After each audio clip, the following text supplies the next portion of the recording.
救命！救救我！都出来，别管他，谁敢回去，谁就陪他一起死！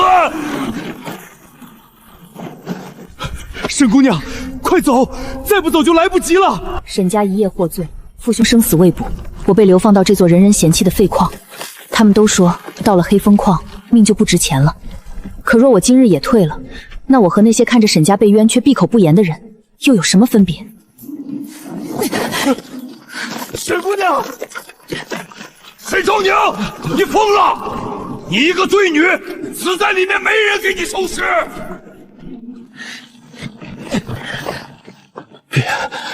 别救我了，我是矿奴，不值钱。矿奴也是人，你的命不该由他们说了算。他们想让我死在废矿里，那我偏要从这堆废石里炼出一条生路。沈家通敌叛国，罪证确凿。沈家男丁押入天牢，女眷没入罪籍。沈氏嫡女沈昭宁流放北境黑风矿，终生为奴。不可能！我父亲镇守北境20年，身上37处刀伤，他绝不会通敌。沈大小姐，哦不，现在该叫沈矿奴了。圣旨已下，你喊破喉咙，也没人会替沈家翻案。我要见圣上，我要见我父亲，我要看所谓罪证。罪臣之女，也配谈罪证？放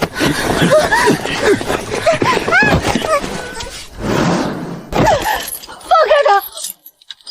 放开他！他才8岁。沈家人没一个无辜。我不能死。父兄还在天牢，沈家还背着叛国污名。带走。只要我活着，总有一天，我会把这道圣旨背后的人一个个挖出来。爹，哥哥，等我。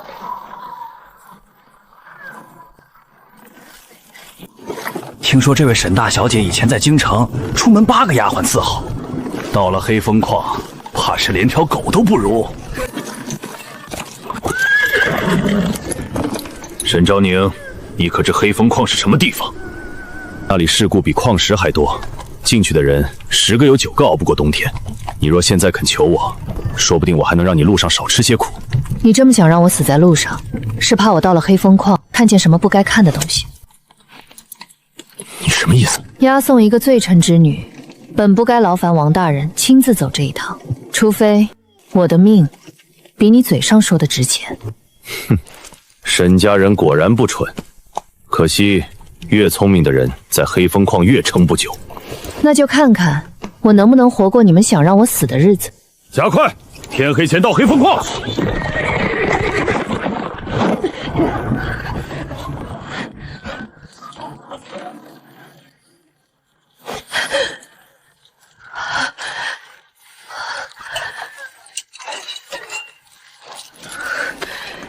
沈家铁骨，宁折不弯。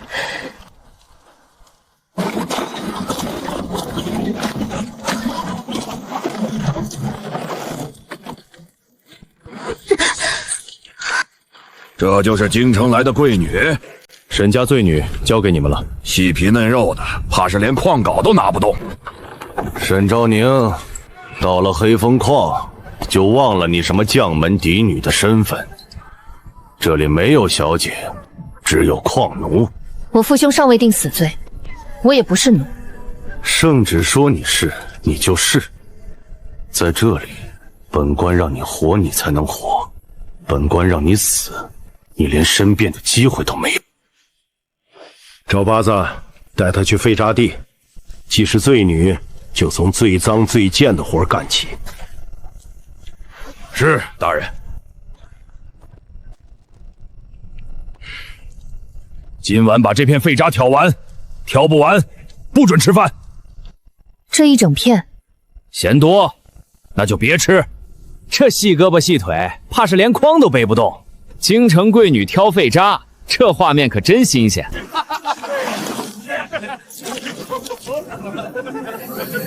黑红铜纹，灰金铁骨，这不是普通废渣。我幼时随父出入军备库，见过铸甲旧图。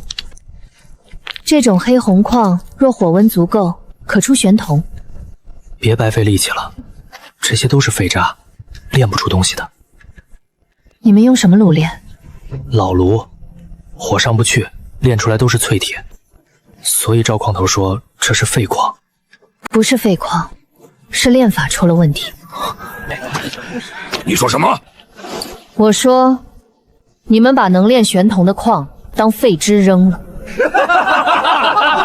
他说废渣能炼玄铜，玄铜那可是能入冰蝎的好料，他怕不是流放路上冻傻了。在黑风矿，刘大人说他是废渣，他就是废渣。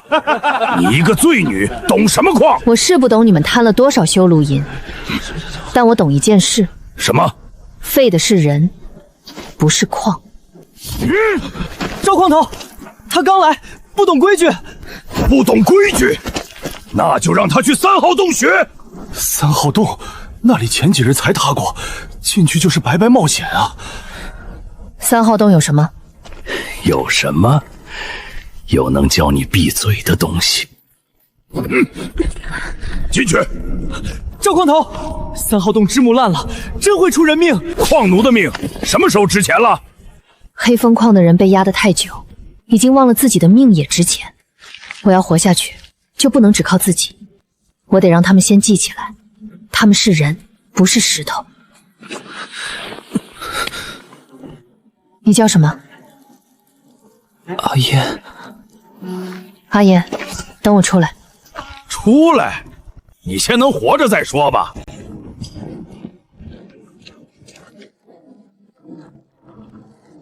不对，这里马上要塌。沈姑娘，退，都退远点，里面的人死了就死了。沈姑娘这边，你怎么进来了？我带你出去。趴下！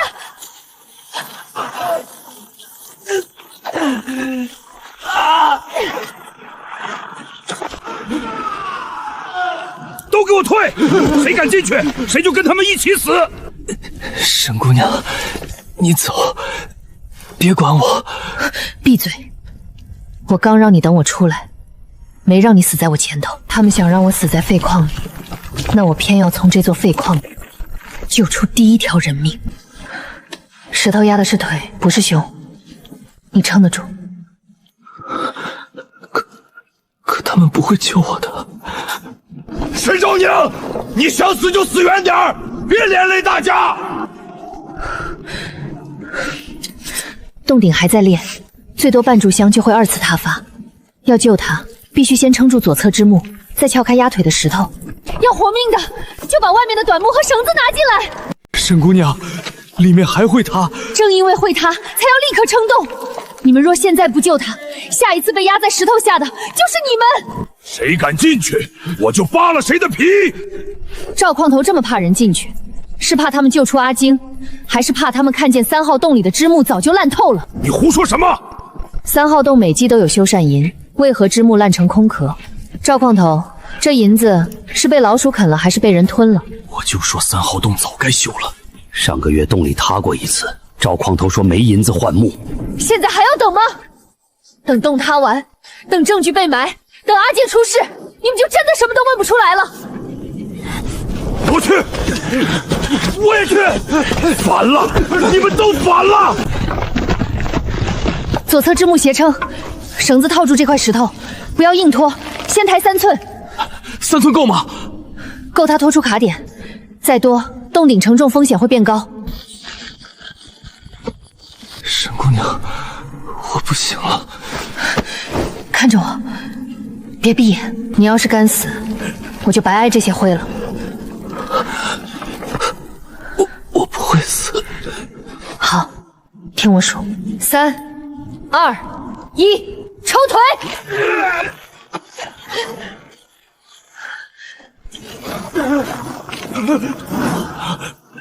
走，全部撤！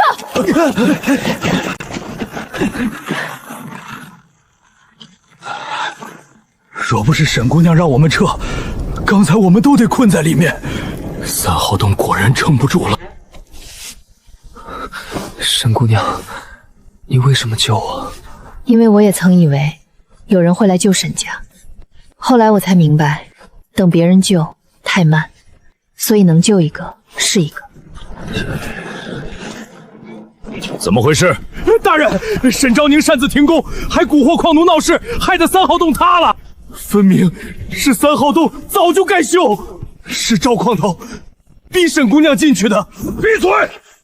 有你们说话的份儿吗？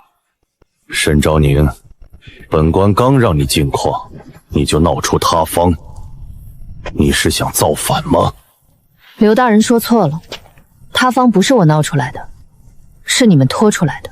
放肆！3号洞枝木腐烂，洞顶裂缝未补，潮水渗蔽无人管。朝廷每季拨修缮银，刘大人敢问一句，这银子用在哪根木头上了吗？罪女胡言乱语！你们在3号洞挖了这么久，换过新枝木吗？没有，半年没换了。不止半年，3号洞的主梁1年前就该换。好啊，刚来第1日就敢挑拨矿奴质疑官府，看来沈家通敌果然不是空穴来风。沈家有没有通敌，不是刘大人一句话定的。可3号洞为什么会塌，今夜在场的人都看得清清楚楚。来人，将沈昭宁拖去鞭刑台。本官今日就教教他，什么叫黑风矿的规矩。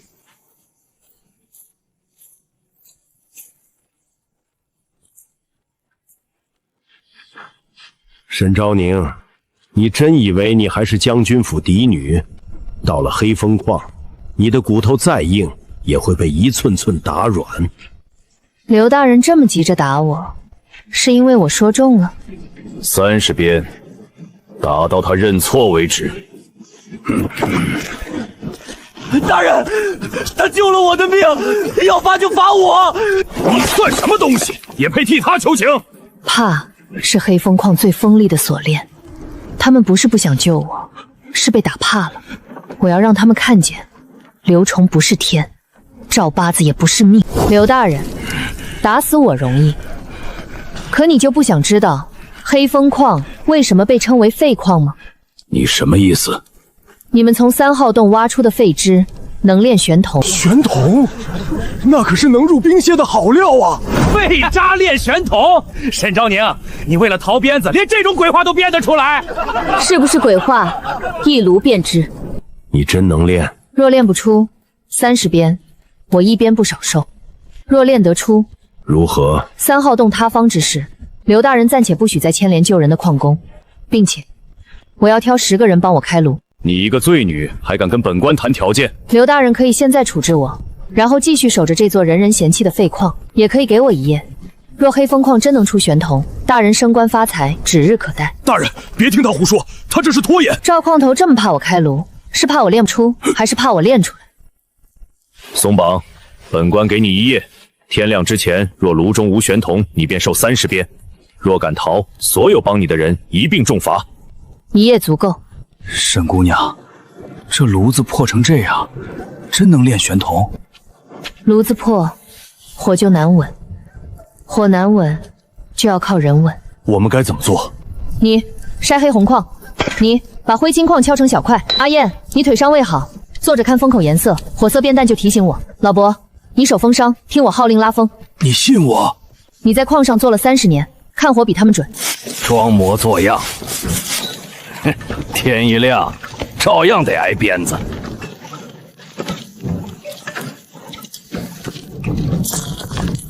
点火。沈姑娘，火散了。加风，不加炭。为什么不加炭？此时加炭，火会浮在表面，矿心炼不透。先让风进去，把火压进矿里。火入矿心，难怪我们从前炼出来都是淬铁。不是矿不好，是火没吃进去。去，把那堆黄色矿也加进去。放下。怎么加点矿也不行？这矿硫气重，现在入炉，轻则坏一炉铜，重则炸炉伤人。赵矿头是想毁炉，还是想杀人？你少吓唬人！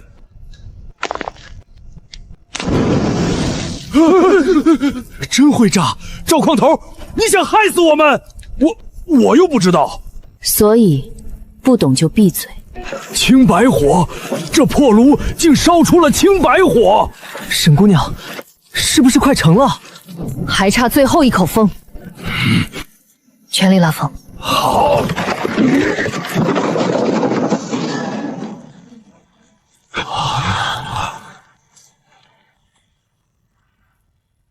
时辰到了，沈昭宁，本官的玄铜呢？大人，他肯定练不出来，小的这就拖他去惩戒台。开炉。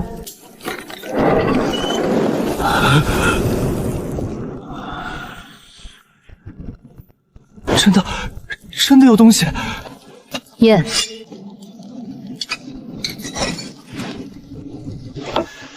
哼，不过是一块废铁，看我砸碎它！没练，真是玄铜！法扎竟真的练出了玄铜！好啊，黑风矿竟真能出玄铜！刘大人，现在还要打我30鞭吗？大人，他只是运气好。赵矿头若觉得是运气，不如你也用废招练一炉。沈昭宁，你既有练玄铜的本事，从今日起就留在炉房练矿，练法教出来，本官可暂不追究你之前的事。这般说法，玄铜炼制环环相扣，缺了熟手匠人，成品必废。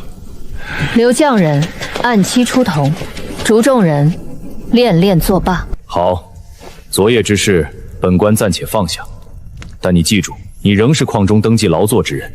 玄铜是黑风矿的，唯独不是你的。我明白。留意他的一举一动，炉法到手之前别让他有闪失，炉法到手之后再按矿规安排。小的明白。沈姑娘，接下来我们怎么做？你说分哪堆，我们就分哪堆。我这辈子没扶过几个年轻人，你算一个。沈姑娘，你救了我的命，以后我跟着你。想跟着我，就别再把自己当矿奴。从今日起，你们是开炉的人，是炼矿的人，是能把废石变成玄铜的人。他们说这是废渣，可只要火够旺，废渣也能成器。废渣炼玄铜，这消息若送回周家，周爷必有重赏。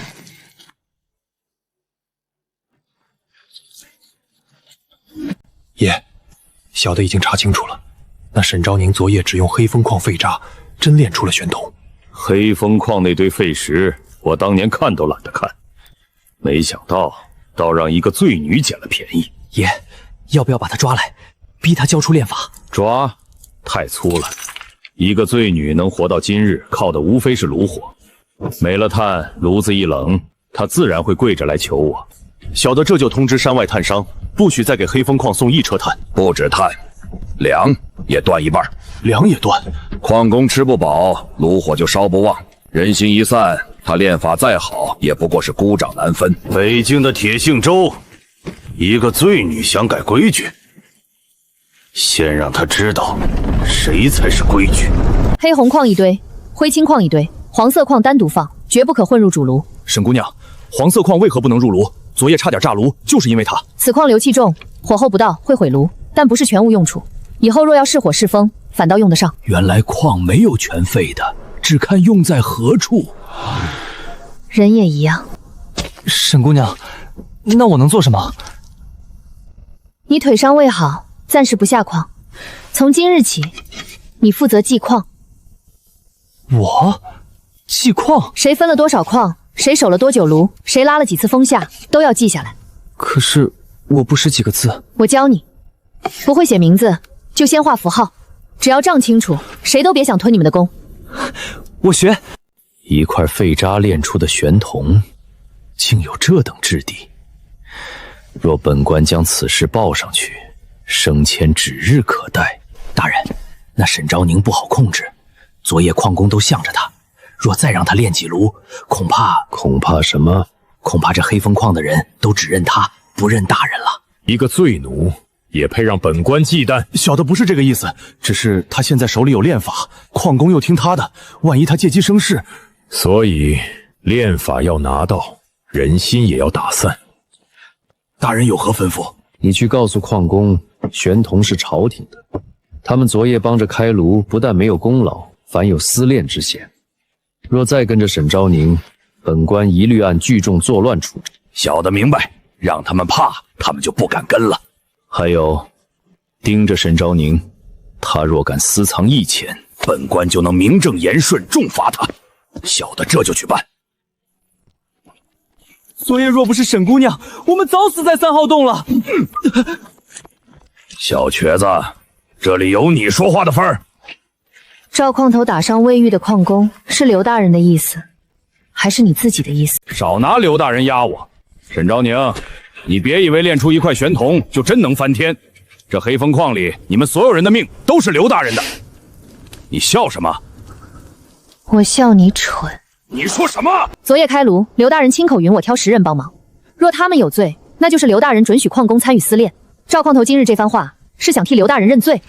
你少胡搅蛮缠！到底是数搅蛮缠？去请刘大人来，当众说清楚便是。行，沈昭宁，你有种！站住！你还想如何？给阿燕道歉。你让我给一个矿奴道歉？他是昨夜守炉的人，也是被你强逼进3号洞才受伤的人，你欠他一句道歉。我要是不呢？那我便告诉刘大人，昨夜有人故意往主炉里加硫矿，险些炸毁玄铜。赵矿头觉得刘大人会饶过毁他升迁路的人吗？原来昨夜真是他要炸炉，他根本没把我们的命当命。对不住。大声些，他听得见。3号洞里那些被你害死的人也听得见。对不住。沈姑娘，赵矿头吃了亏，一定会报复。刘大人也不会真让我们分钱吧？这是昨夜那块玄铜，我让人换了银，这是第1炉的钱。你没交给刘大人？交了关账，但昨夜帮着开炉的人也该拿工钱。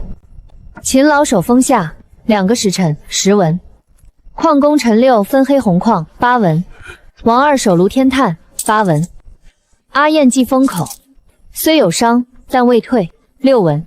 沈姑娘，我只是坐着看火，怎么也有钱？看火也是工，你看肿了，炉就稳，炉稳，玄铜才出。我长这么大，第一次拿自己的工钱。以前挖1天矿能多喝半碗粥就不错了。我儿子病了，我终于能给他抓药。从今日起，谁做工，谁领钱。谁伤了，伤病银里出。谁吞工钱，谁滚出炉房。秦老，不必跪。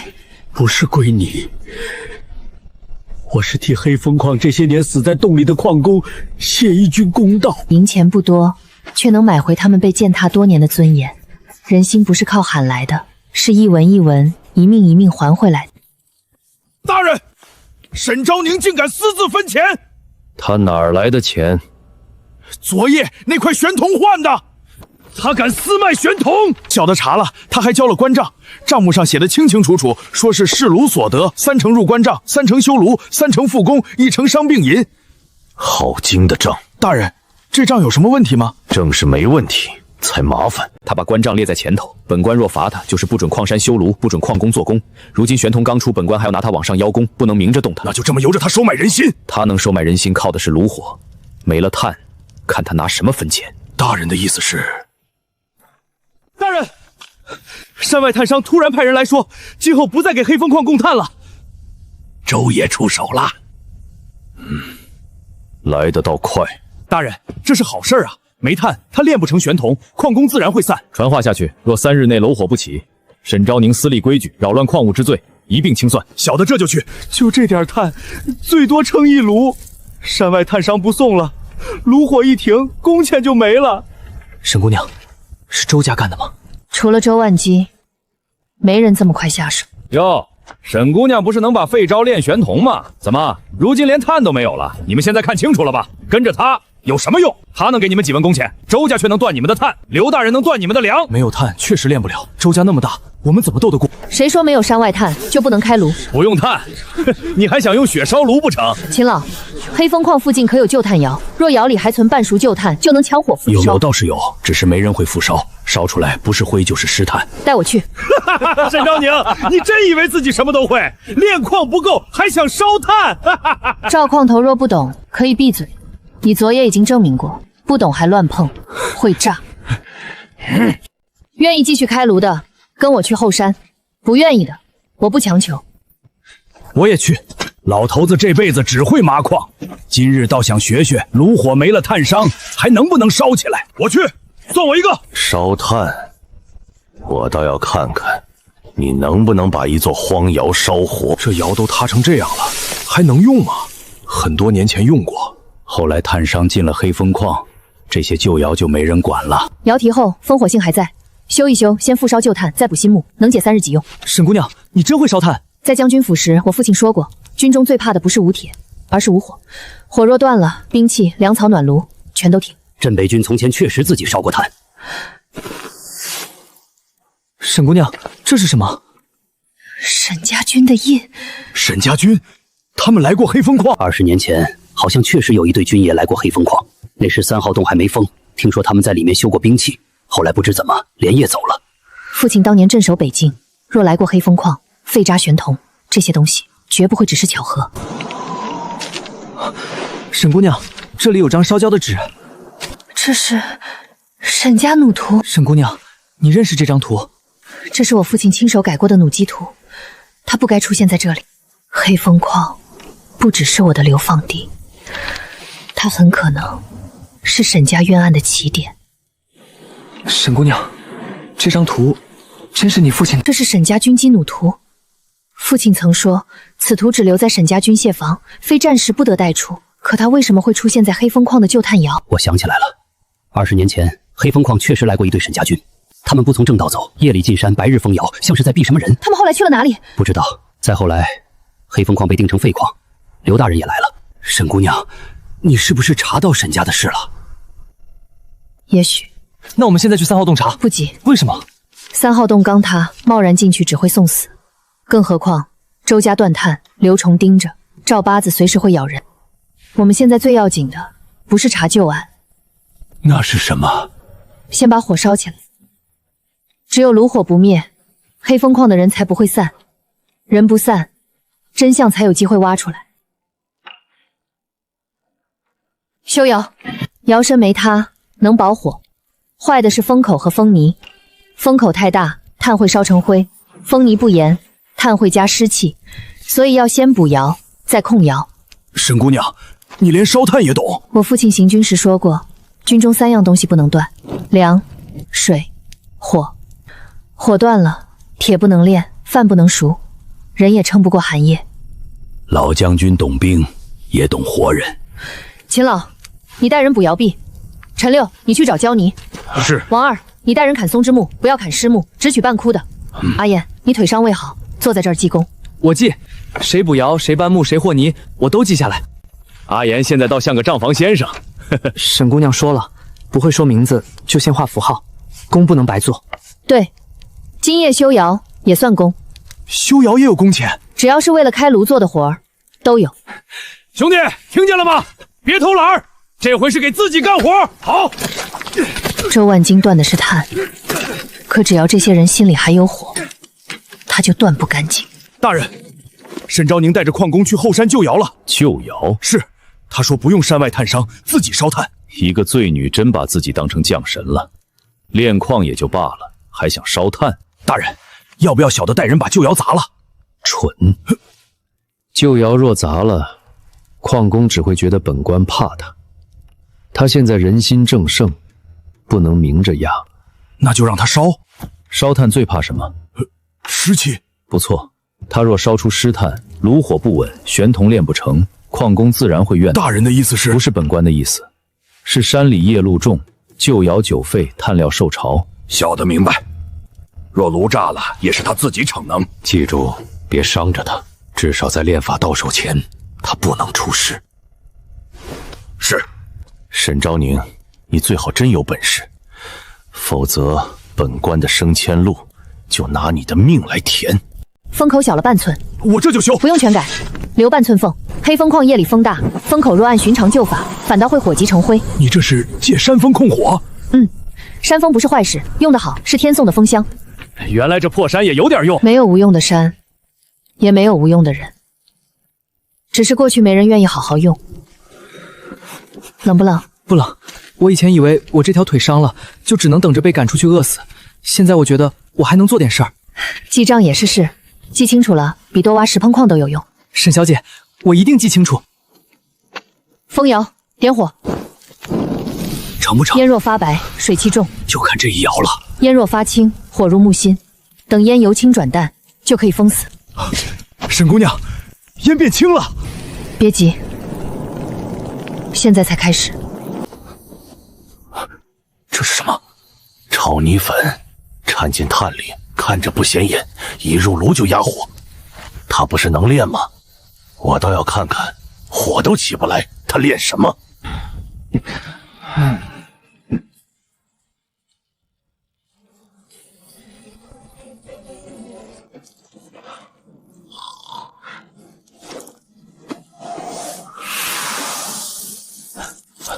矿头，快点！赵矿头深夜来后山，是也想学烧炭？你又想干什么？我奉刘大人之命巡查旧窑，怕你们烧山。巡查旧窑需要往炭里掺潮泥。什么潮泥？你别血口喷人！潮泥混硫灰，有酸气，这味道赵矿头是闻不出来，还是装闻不出来？他又想坏炉。上次黄色矿差点炸死我们，这次又来。你们有证据吗？证据不急。赵矿头既然说没问题，那这筐炭我便当众试给你看。你想干什么？让你知道，你坏我的东西，也会成为我的东西。看清楚，左炉是新炭，右炉是潮泥炭。谁知道是不是你自己掺的？所以我不说，我让火说。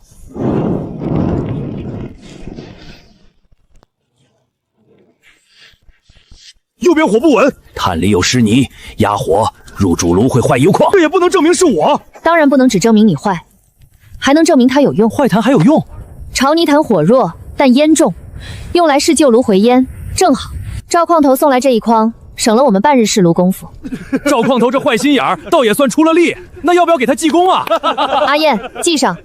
赵八子送潮泥炭一筐，供试炉用，公签0文。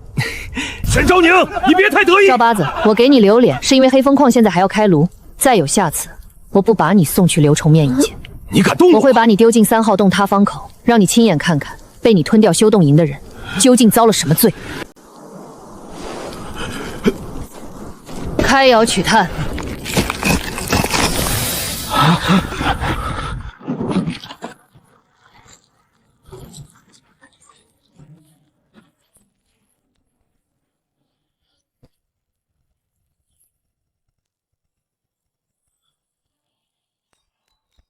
成了，这炭火性稳，比山外炭商送来的还好。真的，我们自己烧成了。啊！走，回炉房。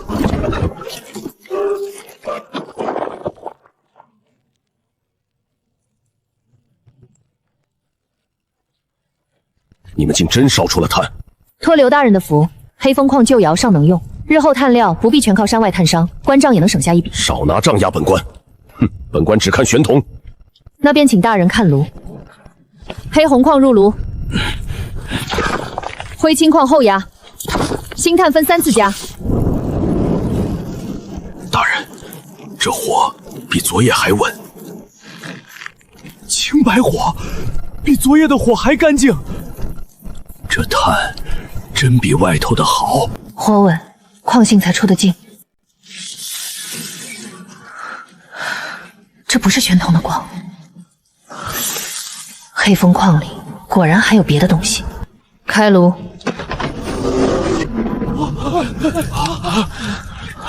成了，又成了！周家断炭也没用。赵矿头，今日这炉也要记你一份功吗？好，好，这第2块比第1块更好。刘大人，按照昨日所立关账，3成入关账，3成修炉买料，3成复工，1成伤病银。沈昭宁，你还真把自己当掌事了？不敢，只是账目清楚，日后大人上报玄童功劳时也好有据可查。准。谢大人。废物，连一筐炭都坏不了他的事。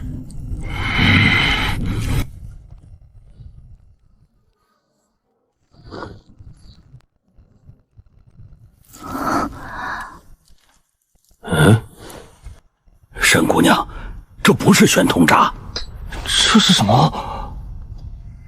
寒铁。寒铁，那可是打造破甲弩机的上等料。或许，这才是3号洞被封的真正。沈姑娘，要告诉刘大人吗？不。为什么？玄童已经让刘崇和周万金坐不住。若他们知道黑风矿有寒铁，今晚死的就不止1、2个人了。这事必须瞒住。沈家弩图，黑风寒铁，封死的3号洞。父亲当年到底在这里发现了什么？周爷，黑风矿不但自己烧出了炭，还炼出了第2块玄铜。听说那罪女已经让矿工重新分矿记账，如今矿工都听她的。记账？她一个罪女，还真想在北境立规矩？爷，要小的带人去把炉房砸了吗？砸炉房没用，炉毁了他还能再修，焊断了他还能再烧。这样的人留着就是祸根。爷的意思是除掉沈昭宁。黑风矿山道陡，矿车重，出点意外很正常。可刘崇想要玄铜邀功，他不舍得他出事，所以这件事不能让他知道。小的明白，明日黑风矿运矿时，我让人混进去，矿车一翻，谁也查不出是周家洞的手。记住，出事的是沈昭宁，炼法能抢则抢，抢不到就连他的人一起埋进矿渣里。是。北境的铁姓周，谁想改这个姓，谁就得死。勤劳守封党1页12文，陈六筛矿10文，王二补炉8文，赵八子送朝煤炭1筐0文。阿燕，你这账记得好。是沈姑娘教的好。沈姑娘，这寒铁之事真不报给刘大人？不能报。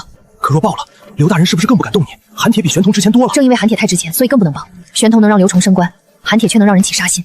寒铁可做破鞋传出去，周家、刘崇甚至经理的人都会扑过来。那我们怎么办？先只炼玄铜，不动寒铁。3号洞暂时封住，任何人不得靠近。可3号洞塌了，本来也进不去。他方口也要守，如果有人知道寒铁在里面，就一定会想办法进去。今日把第2炉账银分下去，另外挑一批品相普通的铁料，打一批矿镐、铁钎和护腿，先给矿工自己用。给我们用？矿工连护腿都没有，下洞就是拿命换矿。从今以后，黑风矿先护人，再出矿。黑风矿这么多年，头一回有人说先护人。人活着，炉火才有意义。黑红矿3车，灰青矿2车，黄色矿单独送示火棚，不许靠近主炉。黑风矿矿工多穿巧鞋，这脚印是山外护卫的硬底靴，鞋底带黄土，不是矿里的人。周家动作好快。阿言，沈姑娘，今日矿车道上有外人混进来了。周家的人？8成是。你别声张，去告诉秦老，让他把空矿车停在2道湾，车轮别锁死。为什么？有人要让矿车翻，那我们就让他翻到该翻的地方。沈姑娘，他们是冲你来的。周万金断不了炉火，就只能灭人。那你不能去矿车道。我不去，他们怎么动手？他们不动手，我怎么抓人？记住，别逞强。你现在最重要的事是把账记好，把人护住。我听你的。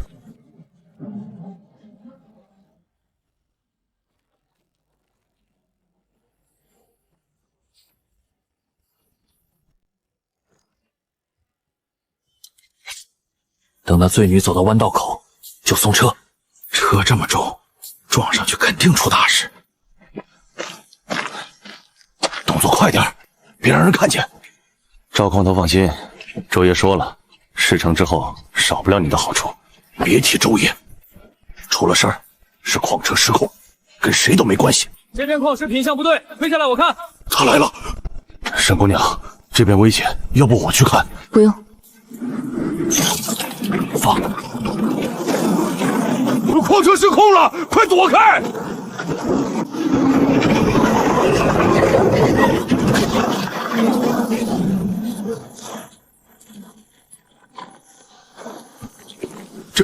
这是早就算好的。追脚印，别追人影。他们换了矿工衣裳，但换不了鞋底。赵矿头，去哪儿？矿车失控，我去查清楚。不用查了，你方才站在矿车上方，应该看得最清楚。我不知道你在说什么。自然断裂，断口擦擦；刀割断裂，断口平整。赵矿头，这条链子是自己断的，还是你们帮他断的？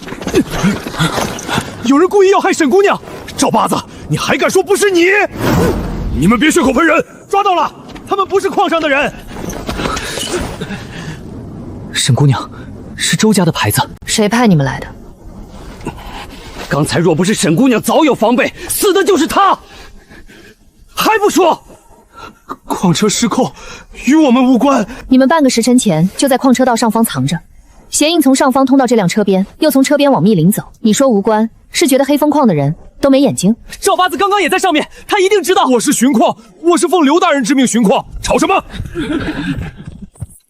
这是怎么回事？大人，沈昭宁诬陷小的勾结外人，小的冤枉了。矿车链被人为割断，周家人混入矿山，意图杀我。赵矿头事发前站在车道上方，与2名周家人接触过，此事矿工皆可作证。赵八子，你当真与周家人勾结？大人，小的没有，小的是被他们骗了，小的只是帮他们指了路。指到能砸死我的矿车道上，蠢货！来人，把赵八子押下去，听候发落。这2个周家贼人先关起来。大人救我！我都是为了矿山啊！拖下去。赵八子也有今日，若不是沈姑娘，我们还以为矿车真是意外。沈昭宁，此事本官会查，你今日继续开炉，不得误了玄童。有人要杀我，刘大人只问玄童。你不是没死吗？刘大人放心，我不但没死，还会活得比你想象中更久。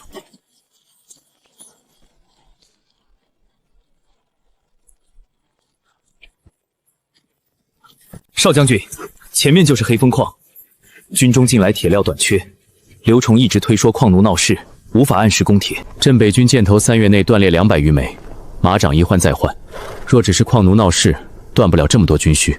属下查过，近年军中铁桥多经周家矿行转运。周万金是。黑风矿原本被定为废矿，刘崇却每年照领修缮银，不干净就洗出来。今日矿车失控之事，谁也不许外传。若镇北军问起，就说是矿工操作不慎。刘大人这是要替周家遮掩。沈昭宁，你别忘了你是罪奴，本官一句话就能让你重新回惩戒台。刘大人也别忘了，玄童炼法在我手里。大驾光临，下官有失远迎。这是怎么回事？一点小事，矿车失控已经处理了。矿车失控，需要把铁链割断。这人眼力极准，不是来走过场的。刀口新鲜，端面平整，不是失控，是谋杀。少将军明鉴，下官也是刚刚查到，有周家人混入矿山，意图作乱。刘大人方才不是说矿工操作不慎吗？你是谁？罪及沈昭宁，现于黑风矿炉房做工。沈家人？是。听说你们沈家通敌？听说不等于事实。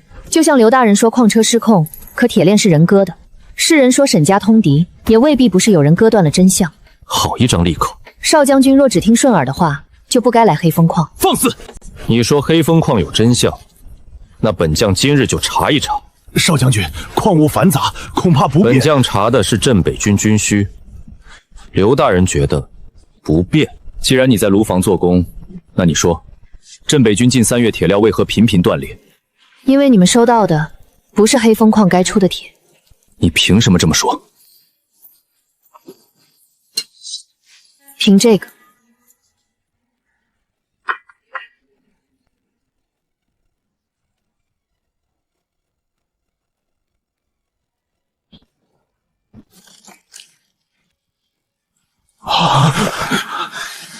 军中用的剑怎会如此脆？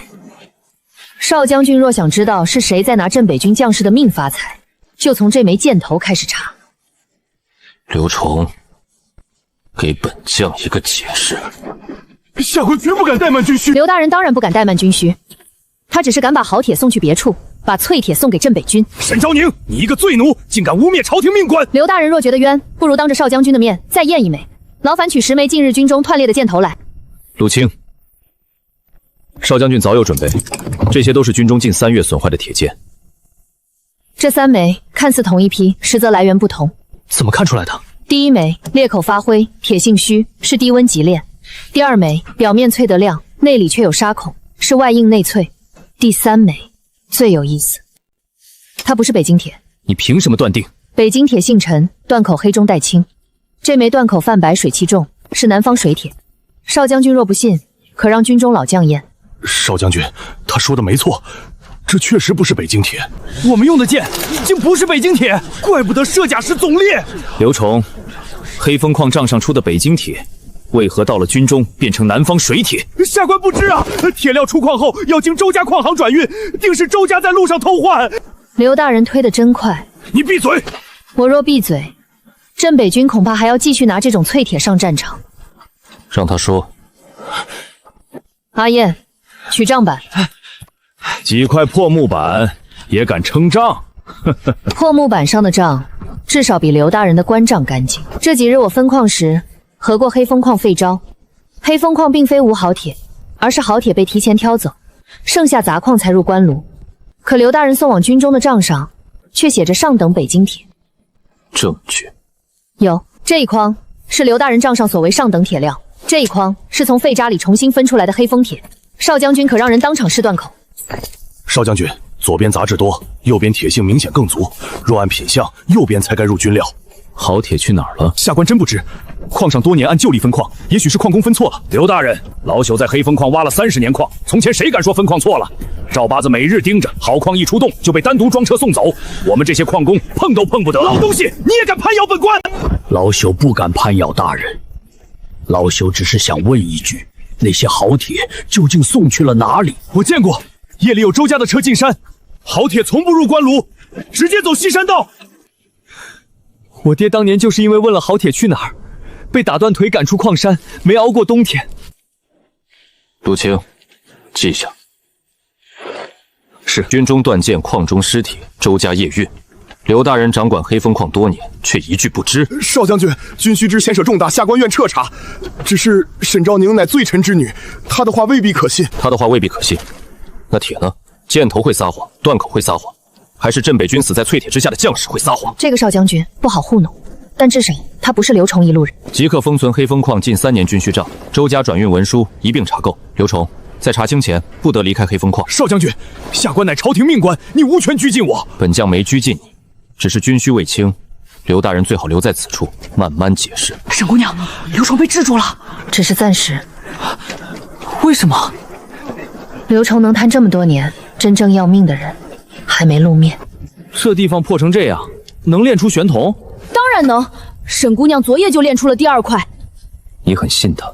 他救过我的命，还让我们第1次拿到了工钱。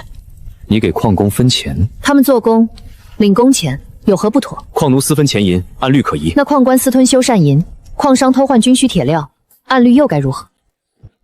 你很会拿话堵人。我只是不想让会做事的人被不会做人事的人毒死。你既懂铁料，可会修军中旧舰？能修一部分。多久？看数量。这是镇北军近日损坏旧舰，共300枚。300枚？这么多，至少要10日。若只是重断旧舰，不需10日。那要几日？3日。3日？你可知军中旧舰不是农具，修坏了会牵连人命。正因为修坏了会牵连人命，所以才不能拖10日。3日内你若修不好呢？任少将军处置。沈姑娘，你要什么？炉房3日归我管，刘崇、赵八子以及周家任何人不得靠近炉房10丈。我要10名矿工，2名老将，足量炭料和旧舰原料。另外，修建所得工钱按工分给矿工。你还敢谈工钱？少将军要的是能上战场的剑，我给的是人命，人命总不能白做。有胆子？胆子不是天生的，被逼到无路可走，自然就有了。好，3日，若你能让这批旧舰重新入军，本将给你一张临时军需令；若不能，我领罚。不是罚，你要随本将回军营受审。一言为定。蠢货！谁让你跟周家人明着动手的？小的是听周爷安排。闭嘴！你想死，别拉本官下水。刘大人，周爷问，萧承彦来了，账还押得住吗？告诉周万金，萧承彦查不到账本，真正的账早就不在官账里。那沈昭宁呢？他现在还不能出师。3日后，他若修不成剑，萧承彦自然会带他走。他若修成了，如何？哼，那就证明他比我想的更危险。到时不必再留。3日修300枚，真能成吗？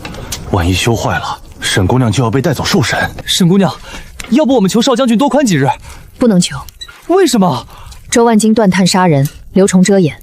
现在萧承彦来了，是我们唯一能把军需案摆到明面上的机会。若我修不成剑，他不会再听我说账；若我修成了，黑风矿就不再只是废矿。到那时，镇北军会需要我们。对，只要镇北军需要黑风矿，刘崇就不能随便杀人灭口。开始分剑，外裂内脆的回炉，剑脊偏软的重断，刃口崩缺但剑身尚好的修刃再淬，能救的救，不能救的容。少将军没看错人，这姑娘真懂军械。不是姑娘懂，是沈家人懂。父亲、哥哥，你们教我的东西，今日终于能救镇北军的命，也许终有一日也能救回沈家的名声。陈六分剑50枚，王二磨刃30枚，勤劳手炉1更。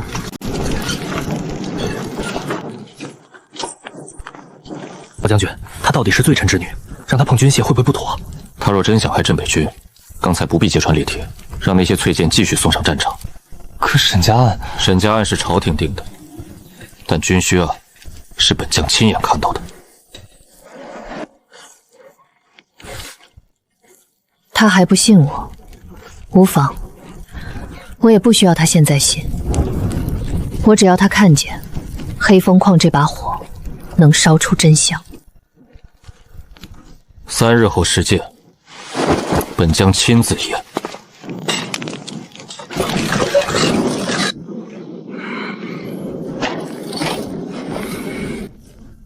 周爷说，沈昭宁3日后不能活着试剑。把这东西放进淬火槽。我现在被关着，怎么出去？刘大人会让你出去，你只要记住，明日天亮前淬火槽必须坏。若我做了，周爷能救我？你没有别的路。沈昭宁，若不是你，我还是黑风矿头。你不让我活，我也不让你好过。沈姑娘，真有人来找赵八子了。那我们现在就去抓人。抓一个传话的没用，要抓就抓他动手的证据。可若他真把东西放进淬火槽，剑就毁了。所以我们给他一个假的淬火槽。他想坏我的水，那我就让这盆水把他背后的人照出来。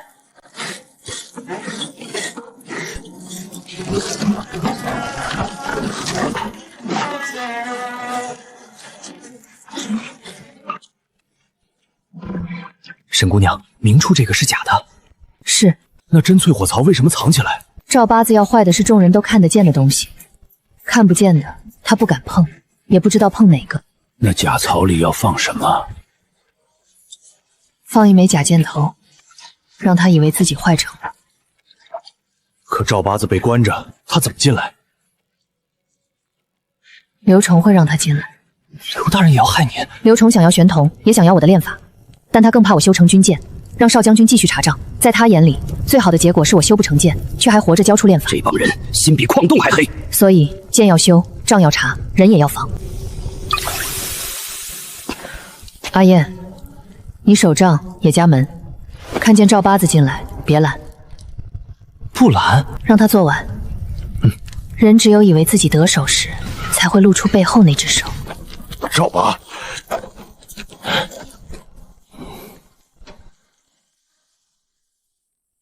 少将军有令，赵八子不得随意走动。本官只是让他去炉房搬旧料。怎么，镇北军连矿上的苦役都要管？若耽误3日修建，你担得起吗？别闹出人命。沈昭宁现在还不能死，但他3日后也不能赢。晓得明白。淬火若坏，剑会淬。到时少将军验出问题，只会以为他技不如人。大人放心，做干净些。沈昭宁，你能算矿、算账、算人心，那你算不算得到谁也能坏事？这批箭头不要急淬，先回火，火色按下2分，再入水。沈姑娘，刘大人让我来搬旧料。角落那堆废料搬出去。怎么，赵矿头如今连废料也搬不动了？搬得动。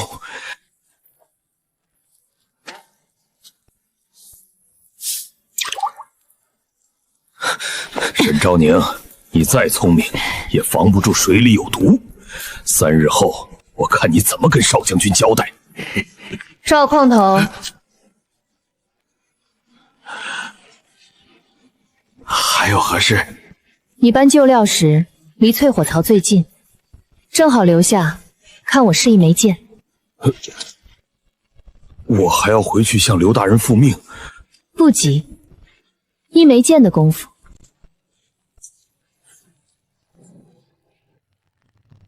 赵矿头，别怕呀，水又不是你动过的。我怕什么？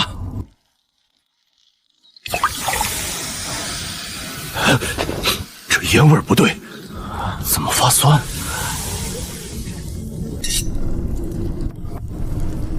赵矿头，你来验。我又不懂剑，不懂没关系，砸一下就懂了。方才赵矿头不是搬料挺有力气吗？怎么现在连锤子都拿不动了？重些。啊！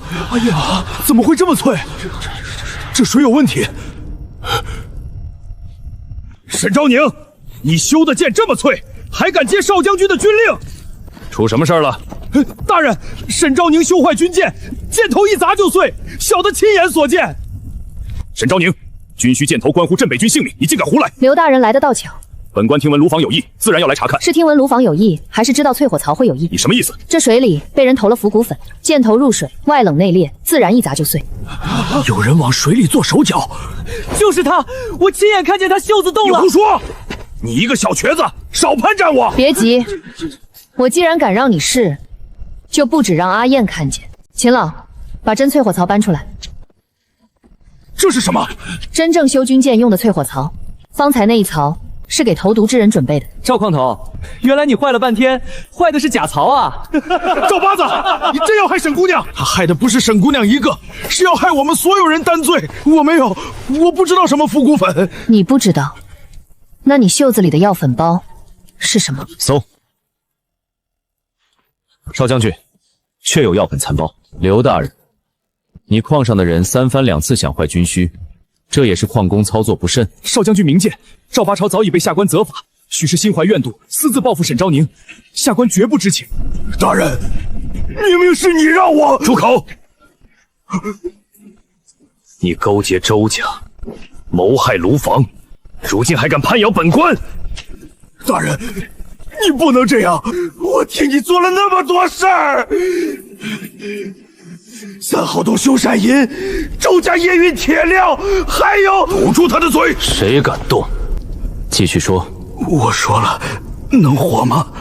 看你说的东西值不值你的命。黑风矿这些年，好铁从不入关炉。每月15夜里，周家的车从西山道进来，把好铁拉走，刘大人收金，周家换料。送到镇北军的是淬铁和水铁，果然是他们！那些断剑害死多少边军啊！赵八子疯了，他这是胡言乱语。他是不是胡言乱语？查西山道车辙，查每月15的入山记录，查周家账本便知。带人查西山道，封赵八子的口供。在查清之前，刘崇不得接触任何账册和人证。是。邵将军，你不能凭一个矿头的风话就限制朝廷命官。本将凭的不是风话，是300枚断剑，是被投毒的淬火槽，是你这张急着灭口的脸。你早知道赵八子会投药，昨夜看见有人给他递药粉，为何不立刻抓？抓一个递药的，只能抓到手，等他动手，才能顺着手抓到胳膊。你就不怕出错？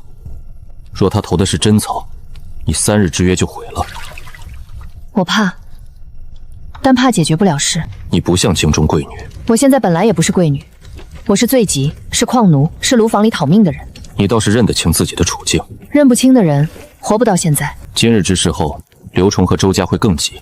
3日事件之前，你最好不要离开炉房。邵将军是在提醒我，还是监视我？都有。那少将军守好门，我守好火。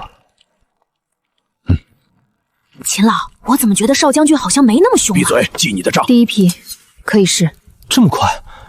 这批只是修刃重淬，底子没坏。真正麻烦的是回炉重断的那一批。等一下，又怎么了？这枚箭头修过刃，重心偏前。你若按旧箭力道射，箭会下沉半寸，抬弓1分。你连我怎么射都管？我管箭，你若想让它准，就听我的。照他说的射。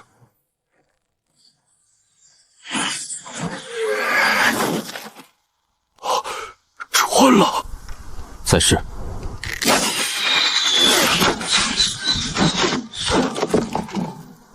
成了！我们的箭真能上战场！沈姑娘成了，第一批成了。只是第一批，今晚继续。第一批箭，本将任，记下。黑风矿修建50枚，可入临时军需。黑风矿的东西终于能堂堂正正入军需了。父亲，哥哥，沈家造的剑曾护北境，如今我在黑风矿重开炉火，也一定会把真相送回京城。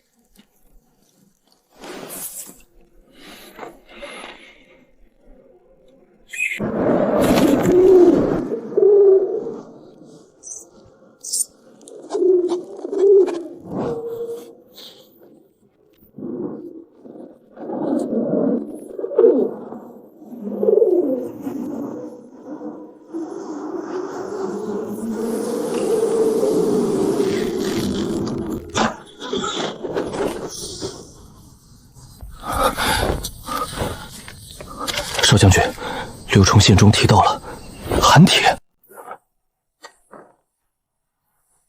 黑风矿果然不止玄通，刘崇被看守却还能传信，说明黑风矿里还有他的人。属下这就去封锁监矿所。不急，刘崇急着传信，说明他也只是怀疑寒铁，并未拿到实证。真正见过寒铁的人不是他。少将军是说沈昭宁？他知道的比他说的多。那要不要把他拿下审问？他刚修成第一批军舰，现在拿他，陆防就散了。那少将军打算如何？先问。他若肯说，是合作；他若不肯说，如何？就看他到底在防谁。这批箭头不能急，先回炉，再折断。淬铁不是烧一遍就能变好，要把杂质逼出来。火色比方才稳了。沈姑娘，第2批若成，今晚就能过半了。过半不算赢，300枚全部能用才算赢。少将军来了。秦老，先保火，别让炉温掉。明白。少将军深夜来炉房，是要验剑？验这个。看来你知道。刘崇疑心重，什么都敢写。本将问的是，你知不知道黑风矿有寒铁？少将军若是来审犯人，可以让人拿枷锁；若是来查军需，就请先问清楚，寒铁消息传出去会死多少人？沈昭宁，少将军问你话，你照答便是。陆亲卫，你可知寒铁能治什么？破甲弩机、战车轴剑、重骑马甲。那你也该知道，黑风矿如今只有矿工数百，炉房破旧，守备不足。若寒铁坐实，周家会来抢，刘崇会来夺，京城也会有人伸手。到时候矿工死，炉火灭，军需断，少将军拿什么守北境？所以你瞒着本将。我不是瞒少将军，我是还没确定谁能护得住这个消息。你不信本将？少将军信我吗？你看，我们都一样。本将可以不问寒铁在哪儿，但从现在起，3号洞、旧窑、炉房都由镇北军家守。若再有人靠近，格杀勿论。可以。还有，寒铁若真存在，不能落进任何人手里，包括你。我想要的不是寒铁。那你想要什么？沈家的清白。那就先修完这300枚剑。你赢了，本将继续听你说沈家；你输了，寒铁也好，清白也罢，都不会有人听。我不会输。少将军，这是何物？你的字，刘大人不认了？下官不知，许是有人仿写，意图陷害下官。信鸽是从你窗前飞出去的，墨迹未干，发簪中还藏着同样的宝纸。刘大人这陷害倒是陷得周全。周万金每月15从西山道运走好铁，是不是你放行？下官没有。好铁换淬铁，送入镇北军是不是你盖印？下官不知。3号洞修缮银是不是你吞了？少将军明察，下官冤枉。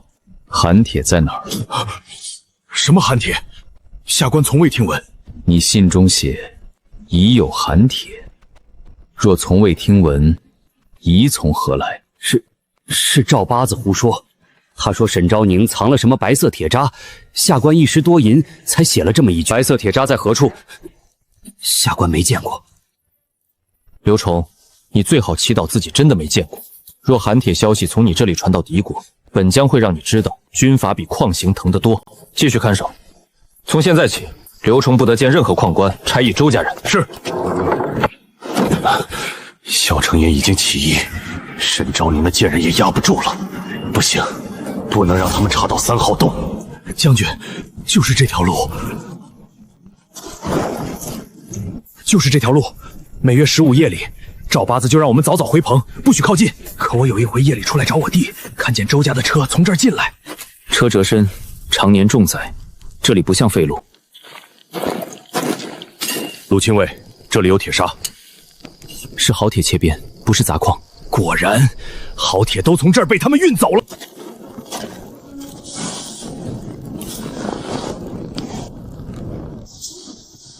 谁？追！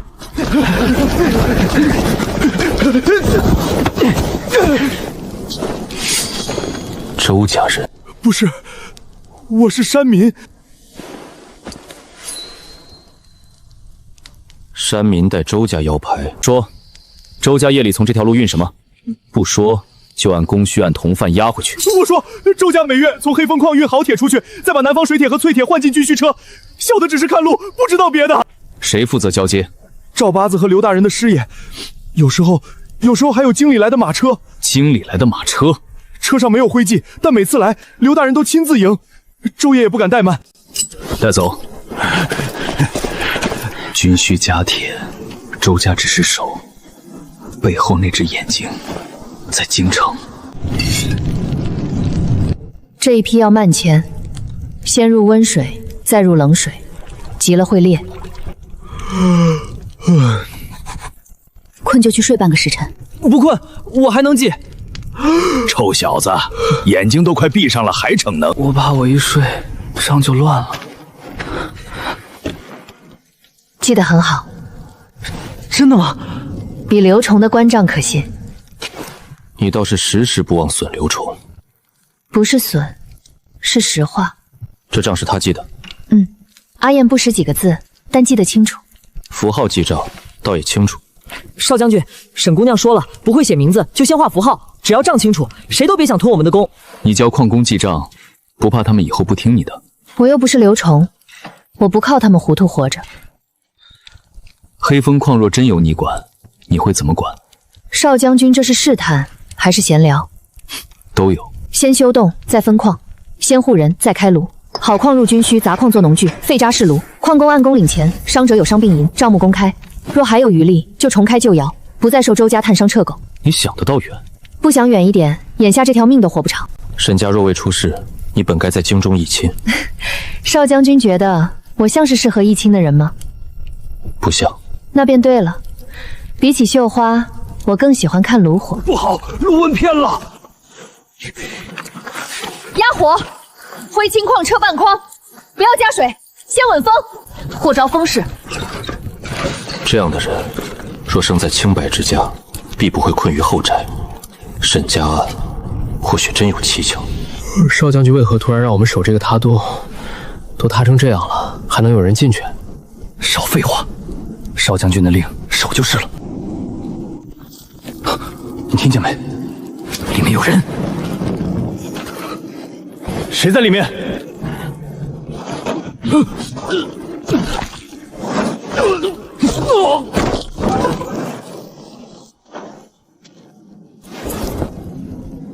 ？20年了，3号洞里的东西，终究还是要见光。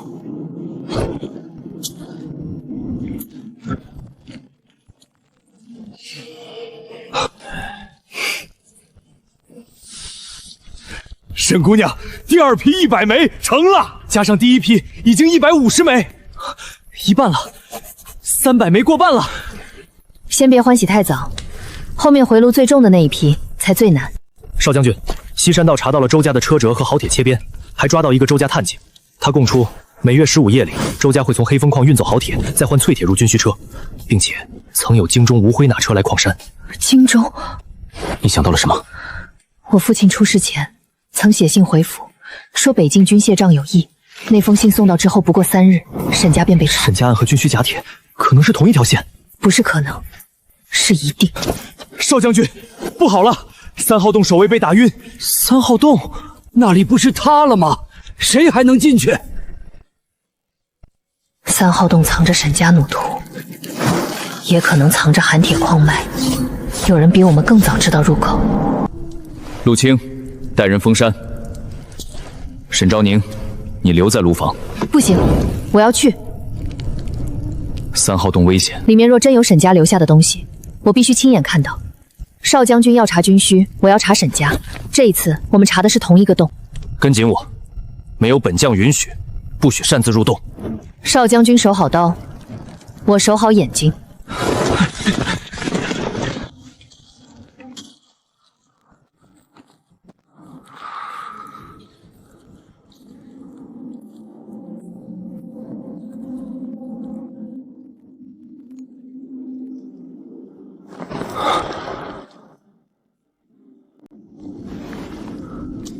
沈将军，属下终于等到沈家后人来了。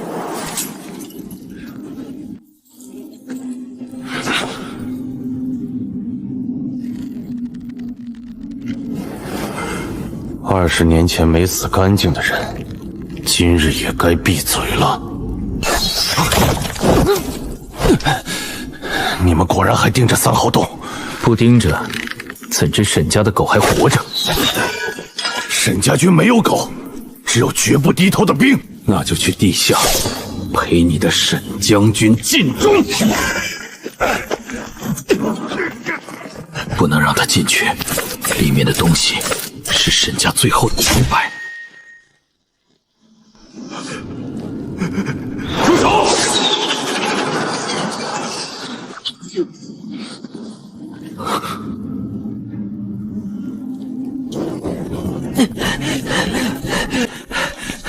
谁让你跟来的？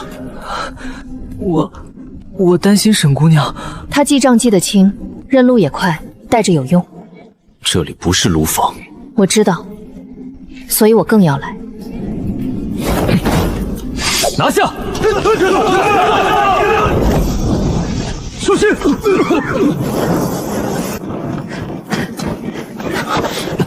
别追，里面还有暗道。他不是周家普通护卫，身法像军中死士。军中死士，那背后恐怕不止周家。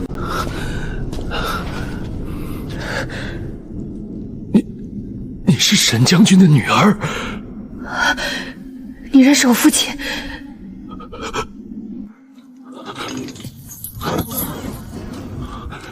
沈家军旧部韩昭见过大小姐。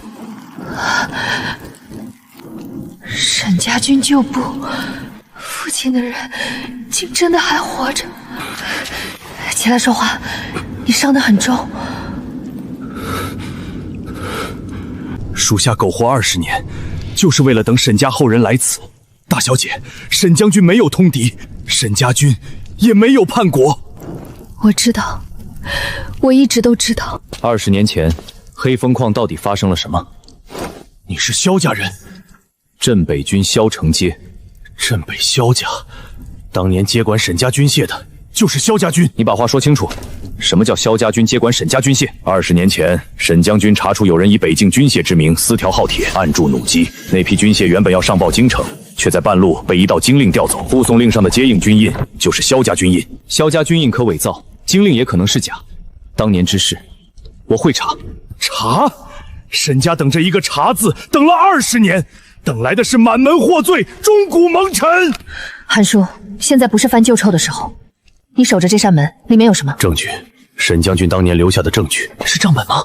有账本，也有军械图，还有当年被调走的含铁样料。石门后设了沈家机关，只有沈家血脉才能开。不急，先给他止血，确认机关再说。不能等，那些人已经知道大小姐来了，下一次来的就不止一个死士。若石门被他们先破，沈家最后的证据就没了。怎么开？你没听见他说有机关？少将军，若里面关着的是萧家清白，你会等吗？我等不起。要是只能看外锁，内锁要沈家血。掌心如印，血落军印。若非沈家血脉，机关会射出毒针。毒针！退后。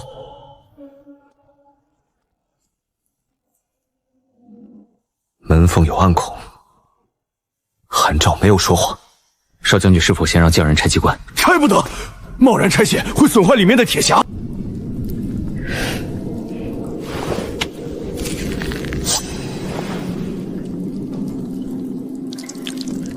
沈姑娘，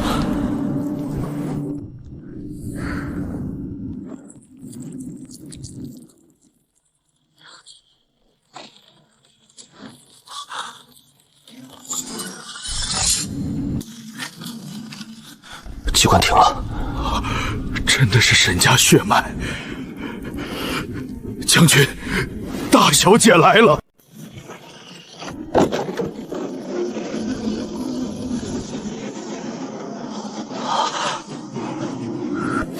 包上。多谢。别卸得太早，门开了不代表里面安全。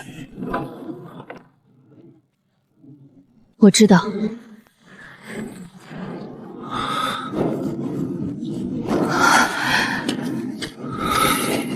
他们都是当年护证据留下的人，有些人死在追杀里，有些人死在这密室前。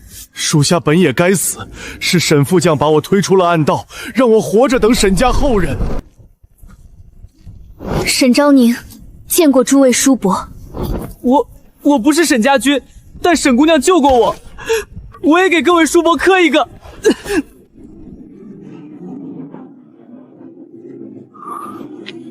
证据就在里面。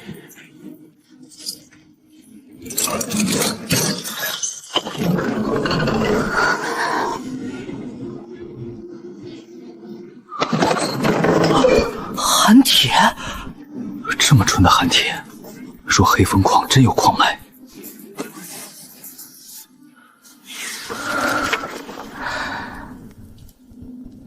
金令吊铁，周家转运，军中接应。怎么会有萧家军印？现在少将军还觉得萧家与沈家案毫无干系吗？这印不对。哪里不对？萧家军印右下角有一道缺痕，是15年下边关大火后才有的。20年前的萧家军印不该有这道缺痕，这枚印是后来补盖上去的。少将军说的对，这印是假的，或者说是有人后来伪造旧账，故意把萧家拖进来。有人不仅害沈家，还想让沈家和萧家互相猜忌。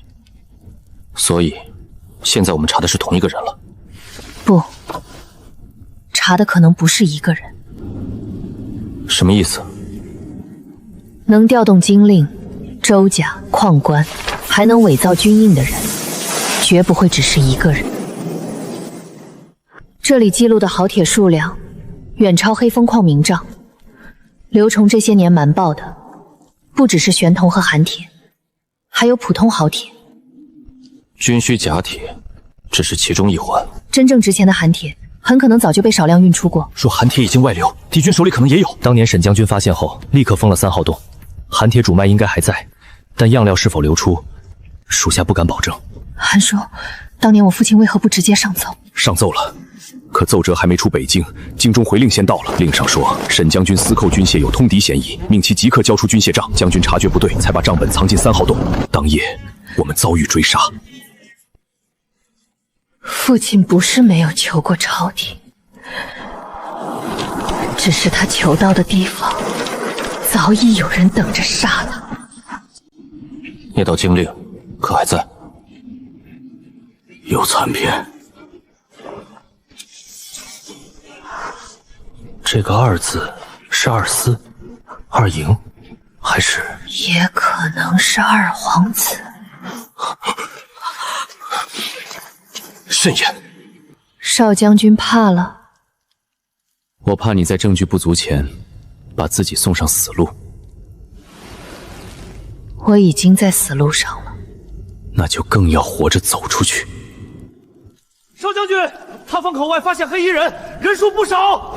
他们追来了，是灭口的人，他们不会让证据出动。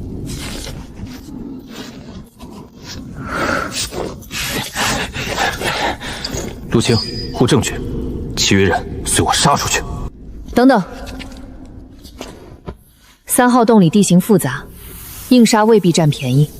矿粉能迷眼，也能引燃烟尘。你要在洞里引爆？不是暴动，是封路。你负责封路，我负责开路。成交。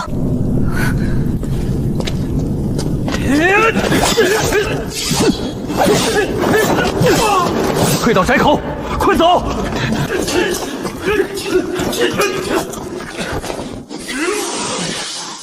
沈姑娘，这真能挡住他们？他们人多，暗道窄，只要看不清路，就会互相堵住。沈昭宁，小心！走。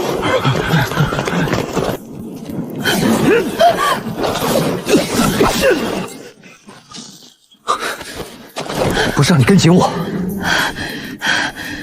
我跟得够紧了。再近点。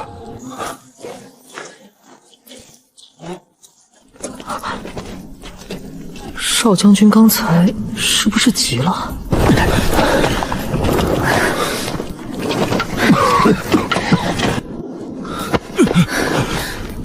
快送去包扎！大小姐，证据不能落入旁人手中。我知道，韩叔，你先活下来，你活着就是沈家最重要的人证。封3号洞，没有我的令，任何人不得靠近。黑衣人遗留的兵器、剑矢全部收起，一个都不许漏。是。少将军，现在你看见了。看见了，也明白你为何不肯说。那少将军现在信我几分？5分。才5分？剩下5分，看你3日后实践。少将军还真是公私分明。你不是喜欢账清楚，信任也是账。那我会让少将军这笔账越记越多。沈姑娘，你刚从3号洞出来，不歇一会儿吗？不能歇，300枚剑还没修完。可是你手还在流血。这点血，比起沈家军20年的血债，不算什么。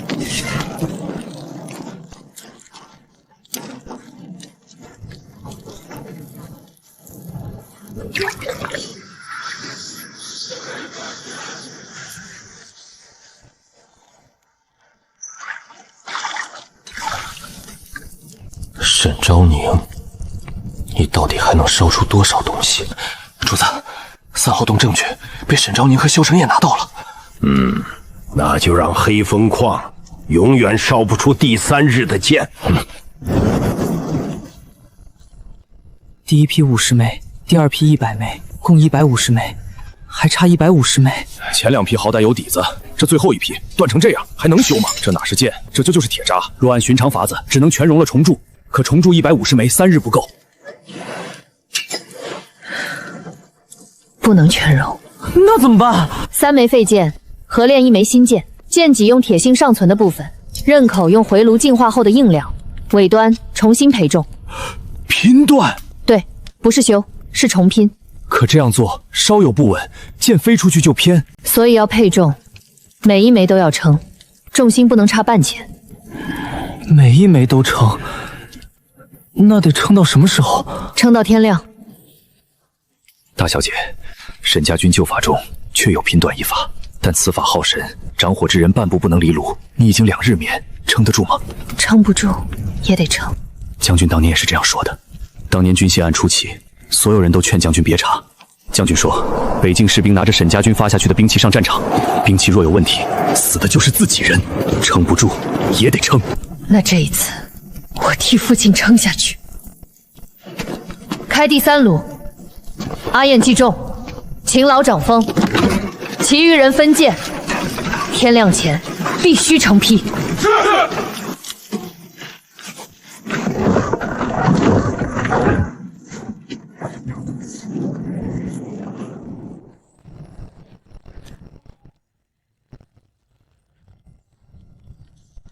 沈姑娘说了，这批炭是第3炉的命，千万不能出事。放心吧，我眼睛睁着呢。把油倒进炭堆，一把火下去，整座旧窑都得炸。别烧山，只毁炭，不留火线，要让他们以为是旧窑自己回火烧坏。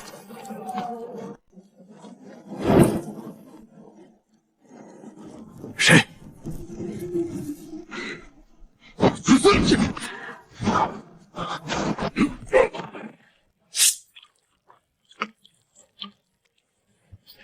沈昭宁，没了这批炭，看你拿什么开炉？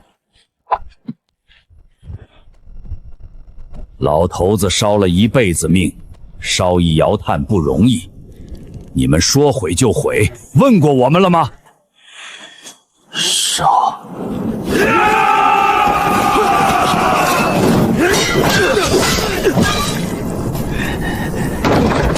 沈姑娘，不好了！后山旧窑遇袭，有人要烧炭。什么？那可是第3炉的炭！沈姑娘，我去。你留下记剑仇，炉房不能乱。可是秦老他们在后山，他们挑这个时候动手，就是要我离炉。我若走，第3炉废；我若不走，旧窑可能毁。后山我去。旧窑东侧有回气道，不能见明火。若炭堆已被浇油，别用水泼，会炸烟。用湿泥封，先隔火，再脱炭。湿泥封火，隔火脱炭。还有，黑油若入炭心，外层弃掉，内心还能用，别让人全扔了。你人不去也能管？炉火教的。收好你的炉，收好我的炭。慌什么？他们烧的是炭，不是我们的手。继续。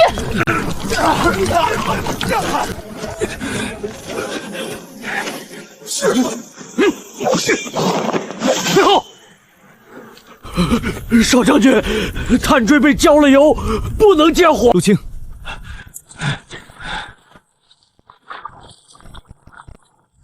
湿泥封火，隔火脱炭。那边也有火。陆青护窑，其余人随我拿人。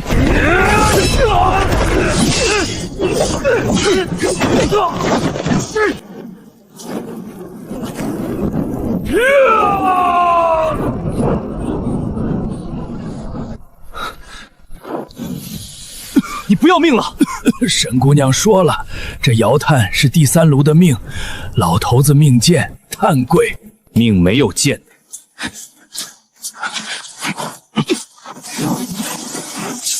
谁派你来的？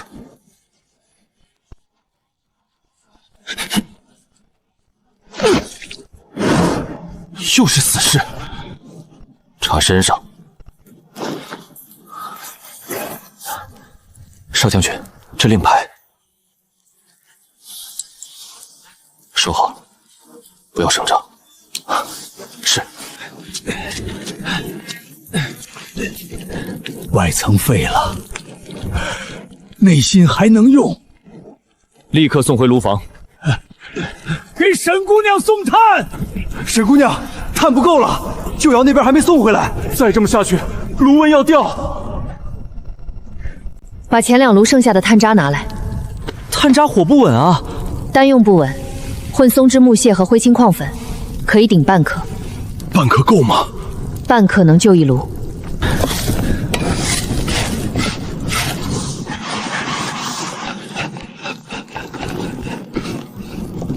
大小姐，你和将军真像。我父亲也会这样救路？不，将军不会炼矿，但他也总能在所有人都觉得没路的时候，硬生生找出一条路。当年若不是新中州内令来得太快，将军本可以翻案。那就这次翻。可对方若真是二皇子，那就把二皇子也烧出来。家风，风响起！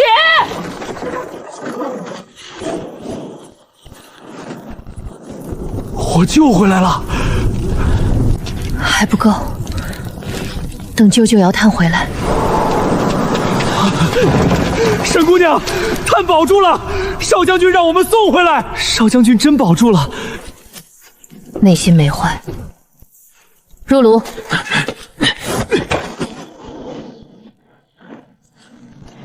萧承彦，这笔账我记下了。287、288、299、300枚！沈姑娘，300枚齐了，成了！我们真修完了，3日300枚，黑风矿做到了！少将军的披风废了，你的炭保住了。他们这算不算互相记账？闭嘴！这批剑与前2批不同，前2批是修，这一批是废剑重拼。废剑重拼，这能上战场吗？能不能上试剑场便知。你还能站稳？试剑之前，我不会倒。好，辰时试剑。不等辰时。现在是炉火未冷，人心未散。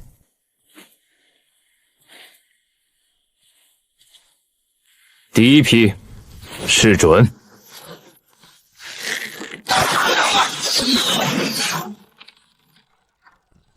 准。第2批试穿。比军中旧剑强啊！还有第3批，这批我亲自试。少将军，第3批重心略沉，适合破盾，不适合轻射。弓拉满，箭出时不要压腕。你连少将军怎么射也管？我说过，我管箭，谁射都一样。听你的。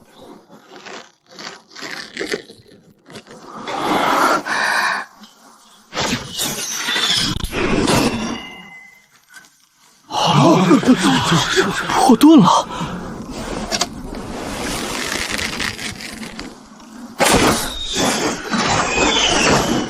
成了，真的成了！300枚全成了！沈姑娘，我们赢了！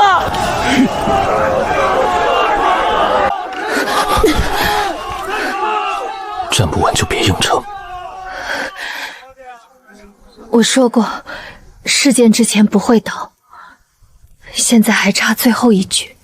黑风矿修建300枚，全部可入镇北军临时军需。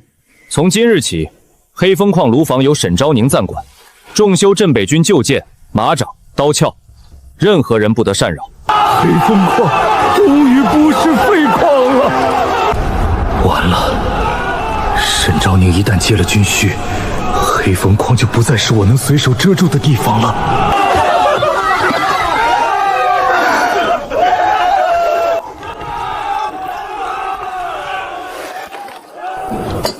3日之约，你赢了。那少将军答应的临时军需令呢？黑风矿炉房临时军需令，有此令，刘崇动不了你，周家也不能明着抢炉房。只是明着不能，暗着我会查。少将军这是正式要查军需案了。从断剑到寒铁，从周家到京中马车，不查，镇北军还会死更多人。那沈家呢？3号洞证据我会封存，韩兆我会护住，沈家案我会重查。少将军现在信我几分？7分。300枚剑只涨2分，剩下3分等你告诉我寒铁主脉在哪儿。少将军真会算账，跟你学的。少将军，刘崇那边如何处置？押回监矿所严审。周家西山道今日封路，另外派人盯紧山外无灰马车。是。你们也查到无灰马车了？西山道证人供出来的，你也知道。父亲旧信里提过一句，军械仗异常时，北境曾有无灰马车出入。父亲说，那车虽无灰，却有京中贵人的金粉香。金粉香。京中皇族与贵胄常用的车厢熏粉，寻常商贾用不起，也不敢用。少将军，昨夜黑衣人附近也发现过金粉。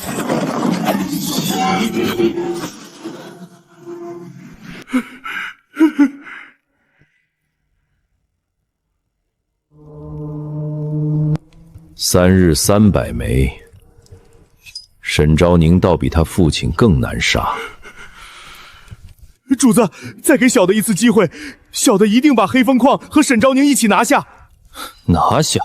他如今有萧承严护着，有镇北军居胥令，还有3号洞证据，你拿什么拿？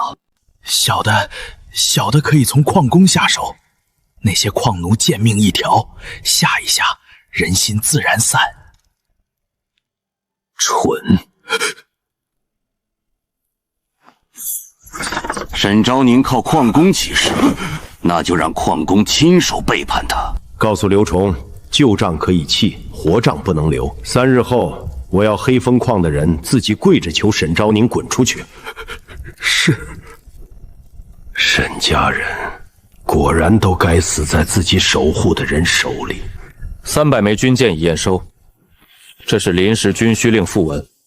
从今日起，黑风矿炉房暂归镇北军知需统管，任何矿官矿商不得擅自干涉。太好了，以后刘崇不能随便动炉房了，周家也不能说断碳就断碳了。沈姑娘，我们真的熬出来了。只是暂时，暂时也好啊。对，暂时也足够我们喘一口气。这是第一批修建军需银，按300枚军舰核算，共银20两。少将军吩咐，交由沈姑娘按工分发。20两，我这辈子都没见过这么多银子。账本，300枚军舰，所有参与修建、烧炭、分矿、守炉、运炭、护窑之人，按工领钱，其中3成复工，3成修炉制料，3成入官面军需账，1成归伤病银。沈姑娘，还是按原来的分。规矩一旦立下，就不能因银子多了变。好，账清楚，人心才稳。你倒是不贪。贪的人账本都写不长。刘崇的账写了很多年，所以快烧到头了。哼。秦老，守炉2夜，护窑1次，伤病银另计，共3钱。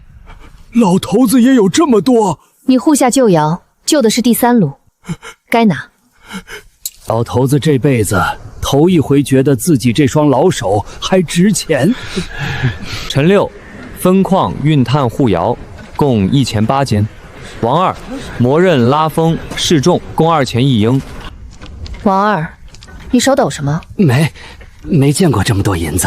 王二，你昨晚磨剑的时候不是还说要拿钱给你媳妇儿买药吗？怎么现在拿了钱反倒像烫手？是高兴。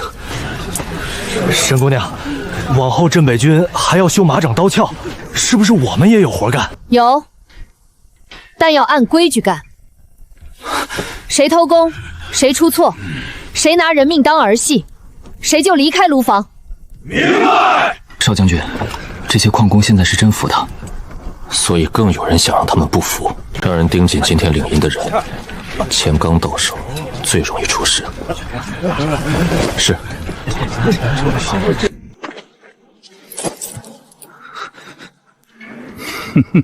师爷，你怎么在这儿？王二，领了不少银子吧？这是我做工挣的。做工？你以为你修的是农具？那是军舰，罪奴私修兵器，按律轻则砍首，重则连坐。不可能，有少将军的军需令。少将军今日护你，明日若回了军营呢？沈昭宁是沈家罪女，她拿你们修军舰是给自己翻案铺路。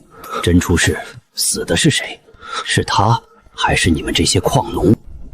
听说你媳妇儿病了，孩子还小，你若被连坐，他们怎么办？沈姑娘不会害我们，不会害你们。那她为何要让阿燕记公账？账上写着谁修了军舰，谁烧了炭，谁碰了炉，日后朝廷追罪，一本账就能把你们全拖出去砍了。那账是为了分工钱，你信吗？她是将门嫡女，懂军械，懂账本。你们是什么？一群不识字的矿奴。她真要卖你们，你们看得懂吗？今晚把阿燕的账本拿出来，不用你杀人，不用你放火，只拿一本账。账毁了，你们这些修建的人才有活路。我不能背叛沈姑娘。你可以不背叛，只是你媳妇儿今早去山外抓药，走的是周家路。你们把她怎么了？没怎么，只是请她歇一宿。你把账本拿来，人就回去。修建300枚，复工银6两，修炉质料6两，伤病账银2两。阿静这字虽然像重爬，但比以前强多了。沈姑娘说了，字丑没事儿，账不能丑。我说的是账不能乱。王二，你不是回棚给你媳妇儿送银了吗？她还没回来，我来看看还有没有活儿。你媳妇儿去山外了，去抓药。如今周家盯着黑风矿，山外路不安全，以后家眷出矿先报给秦老，安排2人同行。沈姑娘，你为什么总替我们想这么多？因为你们替我守过路。沈姑娘，少将军派人送救马长来了。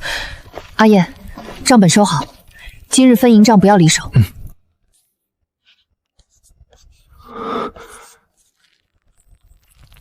王二哥，你怎么了？没事儿，我就是看你写字儿挺快。沈姑娘教的，等以后我学会更多字，我也教你们。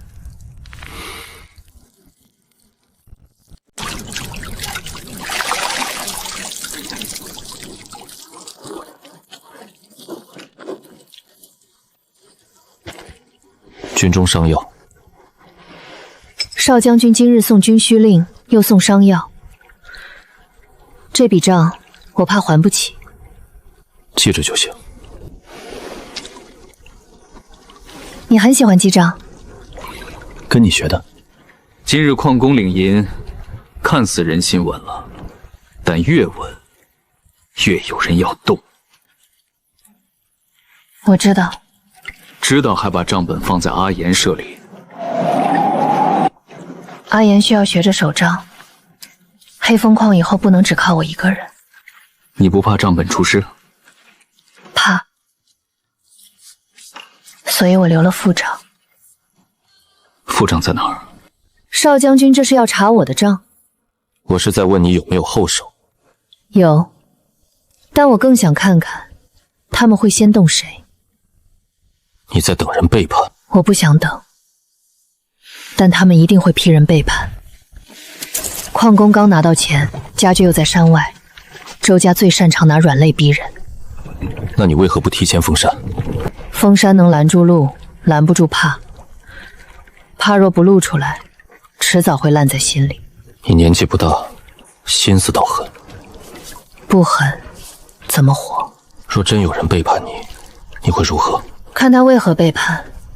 为贪，按规矩罚；为惧，给他一条退路；维护家人，那就先救人。沈家叫你的？我父亲说，兵护民，民才护城。矿也一样。我会派人查矿工家眷出入，这笔账也记着。阿燕，别写了，明早再弄吧。不行，沈姑娘说今日账今日清，钱分出去了，账要对得上。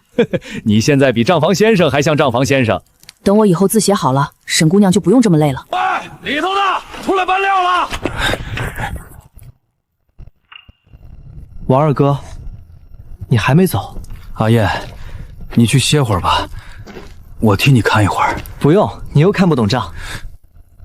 我不是那个意思，等我学会了，我也教你。沈姑娘说，黑风矿以后人人都要看得懂账。阿燕，你信沈姑娘吗？信啊，她救了我的命，还让我们拿工钱，除了她，谁把我们当人看？可若他也护不住我们呢？若朝廷说我们私造军械，要砍我们的头呢？谁跟你说的？我就是害怕。怕就跟沈姑娘说，她会想办法。什么都靠他，他也是人呐。阿静，沈姑娘找你看旧马掌账。我去一下，账本你别碰啊。账毁了，你们这些修剑的人才有活路，否则你媳妇儿山路一滑就回不来了。王二，你可想好了？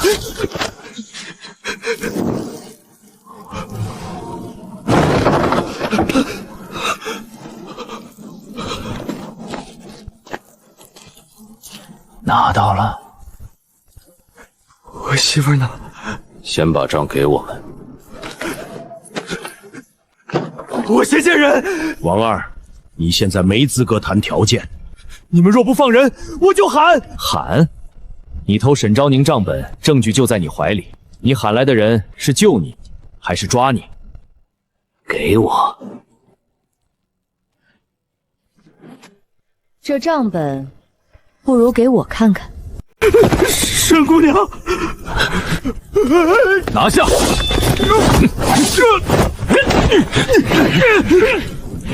王二，我给过你工钱，也问过你媳妇为何独自出矿，你还是没告诉我。沈姑娘，我不是想害你，他们抓了我媳妇儿，说若我不拿账本，她就回不来了。他们还说这账日后会害死我们所有修剑的人。王二哥，你偷账本？阿言，对不起。你可以跟我们说，你为什么不说？我怕，我真的怕。我好不容易拿到银子，我媳妇儿还病着，我孩子还小，我怕我一说她就死了。他们抓了王二媳妇儿，还说账本会害死我们，难道不是吗？你们这些罪奴私修军械，名字都在账上，等镇北军一走，朝廷追罪，你们一个都跑不了。私修兵械，这会连罪吗？我们只是听沈姑娘做工。沈昭宁拿你们的命赌沈家翻案，她是将军府嫡女，有少将军护着，你们有什么？沈姑娘，不是这样的，对不对？沈姑娘，我对不起你，可我真的不想我媳妇儿死。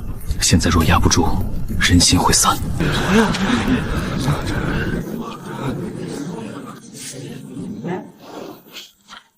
谁说这本账是用来定你们罪的？那你敢当众烧了吗？敢。沈姑娘，但烧之前，我要让你们看看，真正会害死你们的账究竟在哪儿。